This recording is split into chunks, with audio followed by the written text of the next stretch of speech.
सबसे पहले आप सभी बड़ों को मेरा प्यार भरा नमस्कार, छोटों को ढेर सारा प्यार। मैं शिक्षा निकी उत्तराखंड के टिहरी जिले के नरेंद्र नगर ब्लॉक से। तो दोस्तों कैसे हो आप लोग? आशा है कि कुशल से होंगे और मैं भी एकदम बढ़िया। माता रानी का आशीर्वाद आप हम सब पर सदैव यूं ही बना रहे दोस्तों। तो दिन था 20 तारीख का और 20 तारीख को ही हमारे यहाँ छोटी दिवाली मनाई गई दोस्तों। तो भाई सुबह सुबह मेरी जल गई है आग, यहाँ पर आप देख ही रहे हैं। तो चूल्हे की लिपाई मैंने कल ही कर दी थी दोस्तों, और आज यहाँ पर सबसे पहले भोग प्रसाद बनने वाला है। तो भाई ये कि जो दाल का पेस्ट है वो पिस करके एकदम से रेडी है मेरा, आप देख ही रहे हैं। इसके बाद दोस्तों मैंने जल्दी जल्दी से फिर यहाँ पर बना दी थी पकौड़ियाँ, और कुछ ऐसी टेढ़ी मेरी पकौड़ियाँ मेरी बन रही हैं, आप देख ही रहे हैं। तो दोस्तों हमारे यहाँ पर कुछ इस तरीके से दाल को पीसा जाता है, उड़द या लोबिया की दाल को, और इस तरीके से फिर गोल करके पकौड़ियाँ बनाई जाती हैं और उन पर तिल वगैरह भी लगाए जाते हैं, जिन्हें कि शुभ माना जाता है।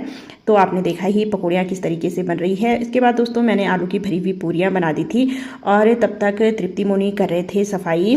तो उसके बाद फिर मोनी आ गई थी यहाँ पर, क्योंकि मैंने सुबह सुबह आज गाय के लिए भोग बना दिया था। और दोस्तों तो हमारे यहाँ पर दीपावली की शुरुआत गाय की पूजा, उन्हें भोग दे करके और उनकी पूजा वगैरह कर ही की जाती है दोस्तों। तो उसी की तैयारी यहाँ पर चल रही है। पूजा की थाली एकदम से तैयार है, आप देख ही रहे हैं।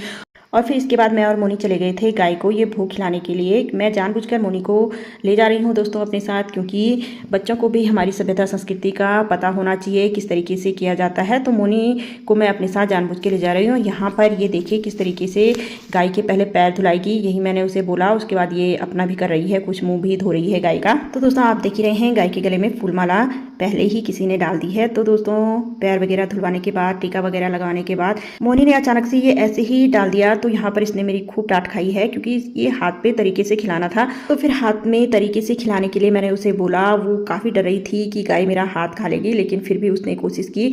और ये देखिए जैसे ही उसने गाय को खिलाने की कोशिश की, गाय ने एकदम से कुछ खा लिया था, और कुछ मोनी के डर की वजह से पूरा उसने गिरा दिया था। तो मुझे यहाँ पर उसे देख के बहुत गुस्सा आ रहा था।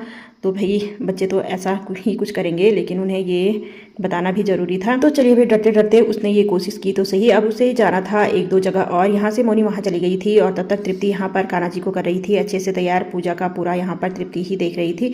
तो कान्हा जी को उसने नहला दिया है अच्छे से, वो यहाँ पर तैयार कर रही है, आप देख ही रहे हैं दोस्तों। तो फाइनली दोस्तों आप देख ही रहे हैं तृप्ति ने कान्हा जी को किस तरीके से तैयार किया है। तो दोस्तों पूजा साफ सफाई के बाद और मोनी ने और भी घरों में गाय को ये भोग वगैरह खिलाने के बाद, और जिन घरों में दिवाली नहीं थी वहाँ पर पकौड़ी और पूरियाँ देने के बाद आ गई थी घर में, और फिर हो चुकी थी हमारी नाश्ते की तैयारी यहाँ पर।